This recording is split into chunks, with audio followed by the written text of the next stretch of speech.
Bonjour everyone, I am Annelise Caillès and welcome to Parlez-Vous CEO, where we ditch the corporate talk and get real about entrepreneurship. Each week, I chat with founders and CEOs who build businesses their way, through the failures, pivots, and breakthroughs. And they bring the fire. Plus, I'll drop some golden nuggets of wisdom from my own entrepreneurial journey. This is your space to grow, learn, and evolve with a true growth mindset. Remember, success isn't about perfection, it's about persistence. Now let's kick things off and get this party started. Bonjour and welcome to Parlez-Vous Real Estate Series. I'm your host, Annelise, and we have an incredible guest for you today. If you're looking to scale your real estate business, stick around. We're Brandora and we're here to help you grow. If you're interested in getting a free growth consultation, just DM us the word growth and stay tuned for a conversation you won't want to miss. Now let's get it started. Hi, Andrea. It's such a pleasure to have you on the show today, and I'm thrilled for our audience to get to know you better. Would you start by introducing yourself and sharing a little bit about your story? Je m'appelle Andrea. My name is Andrea Wardell. I'm in the Kansas City market, both in Kansas, Missouri, and then I also have my broker's license in Colorado. Got started in 2008, so been in the real estate industry for a little over 17 years.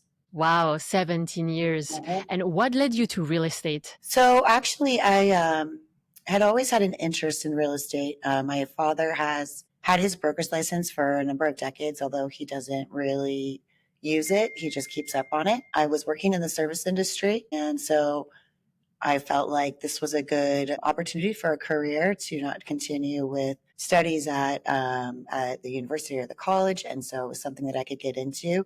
I've always been a very hard worker, and I feel like the service industry, so restaurants and whatnot, are very similar to real estate. And it was St. Patrick's Day in 2008, and I was bartending. And a woman approached me, and she was there with her boyfriend at the time, and she said, "You should get into real estate." And I said, I kind of think that too. And I asked her why. And she said, "Because you're multitasking.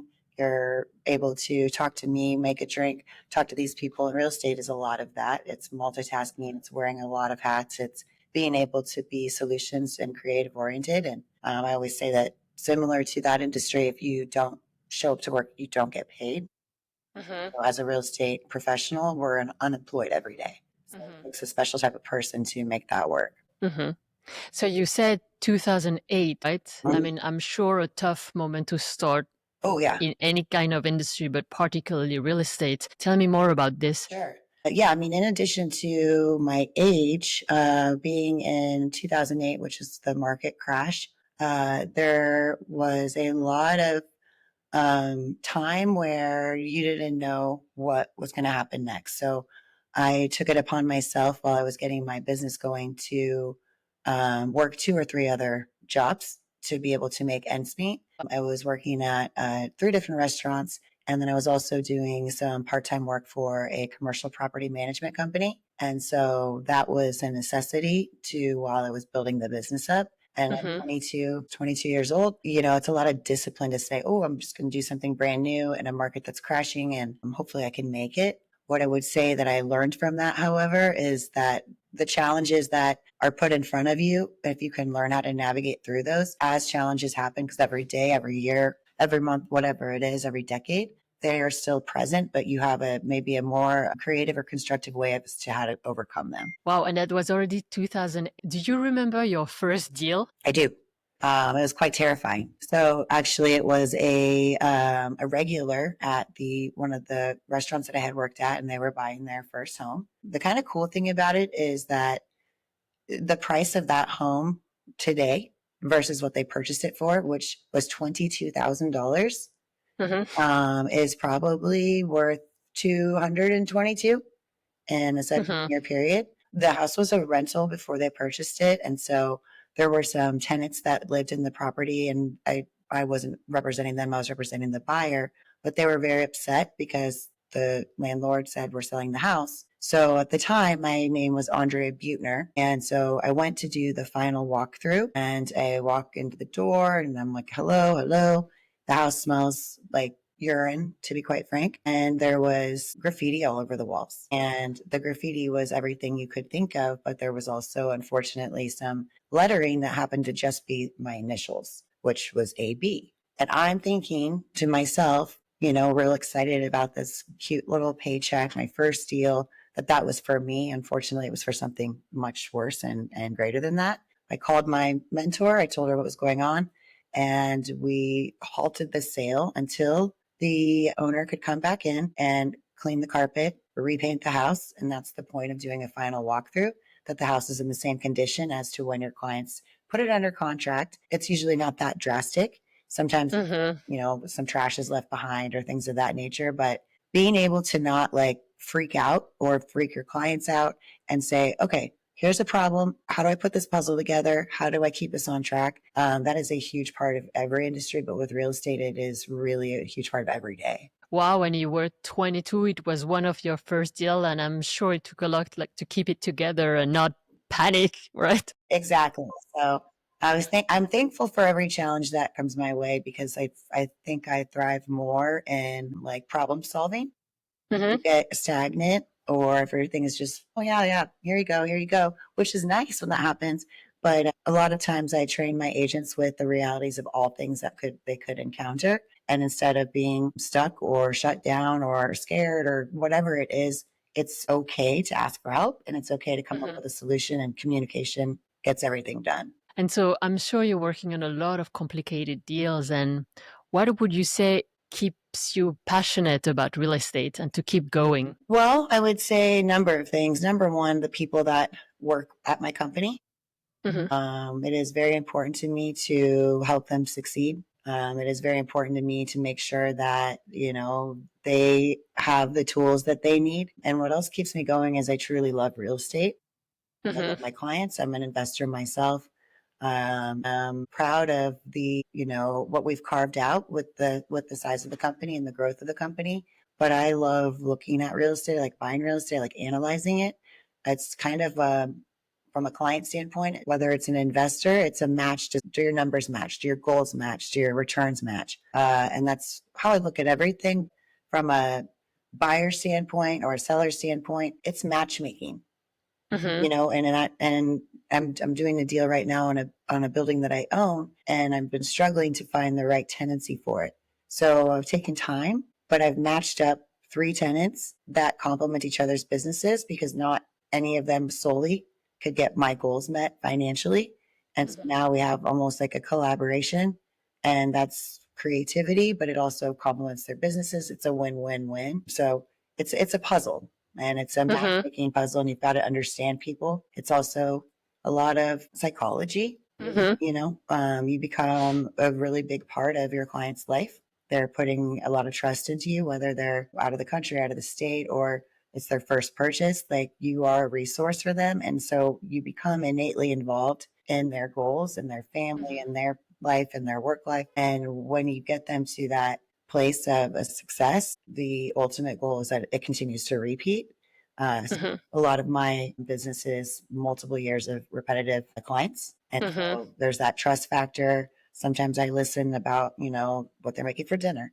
Sometimes I listen to them about something that's sad. Sometimes we go out and have drinks and have fun. Like, it's a humanized partnership that I think with technology and the way that the industry is going, it's going to be real hard to replace with software. And so you're highlighting the importance of building trust and deep relationships with your clients, and you're crushing it right now. I read you're closing 200 properties a year, right? Would you say the core of your success has been built on being you're very good at reading people, understanding them, and communicating with them? I would say that's a big part of it. I would say the core of my success is also my team.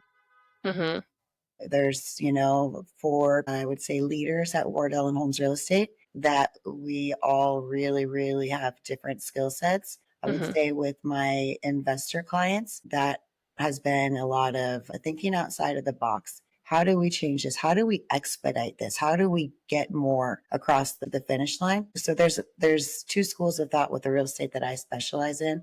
There's more of your business mindset from a buyer or seller standpoint, an investor, corporation, a fund. And then there's the more personalized and humanized, which is more of your traditional seller or buyer. But I treat everything the same, but I'm not going to have the same conversations with both because some people are working banking hours and they have spreadsheets we work off of. So they are reliant on accuracy. And then there's other clients where, it could be 10 o'clock at night and they need to chat about a deadline or a property and they can rely on my availability. And so you're mentioning how important your team was and has been in your success. When did you decide to hire your first hire? And also, what are the traits that you're looking for when you're hiring team members? So I had a company before Wardell and Holmes, and I started that up with a partner at the time. He had a property management company, and I started the brokerage. I didn't know at that time that I wanted to own a brokerage. I learned all the things, but we picked up a very large client. Because of the volume of that client, I had started working. There was a lot of still foreclosures going on at the time, and I'd started working on a number of transactions, but there was one person in particular that had worked for a company that really specialized in foreclosures. And every time I would need something from her, her paperwork was perfection. She was so organized. And I knew with the bandwidth that I was getting with this one client, I was like, I need somebody like this. And so I threw it out there. And a couple months later, she called me and she said, yeah, I want to make a move. So she came over to the last company. And then when I sold that, her and I continued to work together. Her name's Katie Christensen. And it was just the two of us when we started Wardell and Holmes Real Estate. And we were in the trenches of all things. But I'm like good cop. She's like bad cop. So she is the infrastructure of all things compliance, all things accuracy. She's a very, very detail oriented person. There's no gray area. And I am the same, but I specialize more on the side of business retention, relationships. And so we complement each other very well. So when Wardell and Holmes Real Estate was opened up in 2018, it was just the two of us. And that client carried over to the new company and really started ramping up. So from a hiring standpoint, I mean, her and I were probably working 18 hours a day, 7 days a week. And we needed people to be out in the field to help look at the houses for out-of-state investor. So that was the first time I'd actually put out an ad to hire somebody. We brought in Audrey Douglas, and she became the team member that would go out and look at all these houses. Sometimes she was looking at 100 houses a week. And then outside of that, the only other person that I've hired by looking for somebody is Penny Nichols. And she started as a part-time accounting bookkeeper. She's now our director of operations. She's also been in real estate since 1991. She runs the office. She runs everybody in my life, as well as running real estate and her family and grandkids and all that. And then, so that's the third pillar of the company. Katie being compliance broker associate and trains all the agents on paperwork and makes sure that everything is good from a real estate auditing standpoint, also sells real estate. And then we have Kelsey Pites, who I met in probably 2012 at a company that I worked at downtown. She was doing marketing for them. She has worked with me not only from the last two real estate companies, but also had a small apparel brand. She's a genius. She does a hybrid role in LA. And so she does full-time marketing and social media. So you have, the broker who's more on the mentoring of the agents, business development, feeding them leads, which is me, compliance, Katie Christensen, director of operations, Penny Nichols, and then Kelsey Pites does all of our marketing. So everybody that's at the company now has their kind of four pillars and they go to whoever they need to. And we all really work on striving to be that support role for the group, which now we have 25 agents. Wow, that's awesome. It sounds like a well-rounded machine you built. It sounds like it, but it doesn't always, it's not always that way, but we do the very best that we can. And I'm very proud of the company and of everybody that's involved. And so you grew your business and you're now up to 25 people. What would you say has been one of the most challenging thing in growing a team? So one of the most challenging things in growing the team is that, again, some of our top producers walked in, just knocked on the door, came in. Like I've not hired directly for agents at all. And some of those agents they're the type of person that's taking that step, putting themselves out there. And you have to do that in real estate. So somebody that's a self-starter, somebody that is understanding that, yes, you have your license with the company, but what you put into it is what you're going to get out of it. That's a dream. The hard and challenging part, to answer your question, is the agent that says, I don't really know what I want to do, but I'm just going to get my license. And that's where it stays. So I can't, mentor you, feed you leads, train you, support you when you have a license, but I haven't seen you. And that's okay. It's no skin off my back. But I think that there's a common misconception that you can get a real estate license and you're just going to wait for the phone to ring. It's your business. You have to build it up. You hold your license with the broker. You have the support if you want it. But if you're going to just get a license and say, well, I just want to have a lot of freedom. No, it's actually the opposite. It's a business.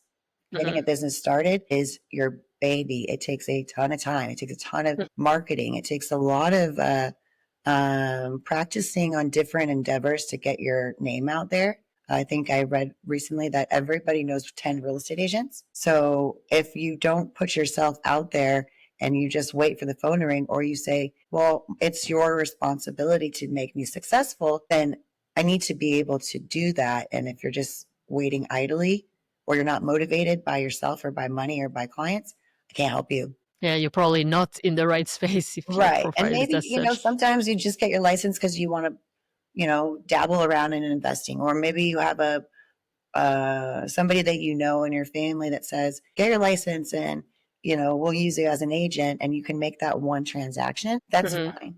And that's perfect. But in order to really succeed in this, it is a lot more than that. And like 1% of the agents do all of the business. And in Kansas City, I think there's just shy of 10,000. Right. And what do you think really makes or break a real estate agent's career? Like, how do you, in such a competitive space, what do you think are the traits of the people that are standing out, the really good agents? Communication, not making it about yourself, making it about the client and a solution. Because I think a lot of times that there's this common misconception that, okay, so I'm representing a seller, you're representing a buyer. Okay, we have our own clients, we have our own fiduciary to either client, but in theory, seller's agent, buyer's agent, we're colleagues. And it is our job as colleagues to work together to get our clients to where they need to be. So if you get like stuck or you get proud or pompous or I've been doing this for this long, you're getting away from the goal, and the goal is the client. So I think that one of the things that makes people stand out is being able to have that mindset, and it's collaboration. We do a lot of like, if I have a listing and I see 4 other brokers have a listing, I'm going to call them. I'm going to chat with them. Hey, this went pending. How did this go? What was the activity? If they're active, hey, do you want to go out and do a group open house? Were there any buyers from your listing that's pending now that didn't get to the finish line that are still looking on my new listing right up the street? And when you have conversations with people like that, and you have forward thinking, if I were to write up an offer later on, you'd be like, oh, you know what? I remember that great conversation, or we did that transaction. Because although we all work in the same market, we don't really know each other. Like I will have agents I've done dozens of deals with, but I've never seen them before. I've never met them before. And then you might go to like a networking event and you see some name tag and you're like, so, but it's a matter of just being kind, being communicative, having good looking paperwork, responsiveness. And if you get stuck in an inspection period or something like that, getting like fussy or, rude about it, it just doesn't set well. And it's a better idea to say, how do we make this work? Because it's not about you. And if it becomes about you and that deal doesn't go through, well, your client's pretty upset. Both clients are probably pretty upset when it could be something real creative and simple. But when you get stuck, you get stuck. And I think a lot of agents stay there. And so to that note, since it's such a competitive space, how do you stay true to your values in such a competitive field? I don't have any other choice, and I don't think any other way. There are a lot of agents that will do a deal and they don't think about the trickle down effect. And I don't say that in like a way that I'm going to say, oh, these agents do this, but I've seen it happen before. I'll get a call from an investor that says, well, I bought these houses and they told me I didn't need to do inspections, and they told me that they were turnkey, and I'm in Vegas and now I have all these problems. That really bothers me because it's a pretty large transaction and it doesn't matter the size of it. It's a big deal. People aren't just buying property because they just are bored or they have extra money. Sometimes that's beautiful, but it's not about that one paycheck, right? Because it's about that person being happy and then that person telling other people, not giving the correct guidance to a buyer or a seller because you're thinking perhaps they don't know better, or you're thinking this is going to be really quick if you do this. It's a very poor aspect of the way people do business. And that's in every industry too. So keeping to your values and keeping to not wavering from them, it's a non-negotiable for me. I talk my clients out of properties often. Thanks for listening to Parlez-Vous CEO today. If you enjoyed the show, leave a 5-star review. It helps us keep going. And connect with us on Instagram at Parlez-Vous CEO. I am Annelise Caillez, and I know some days are harder than others. On those tough days, think back to why you started. What you're doing today matters, even when you can't see the results yet. Ideas are great, but it's what you do with them that counts. Find everything we talked about today at parlezvousceo.com. See you next week, and you've got this.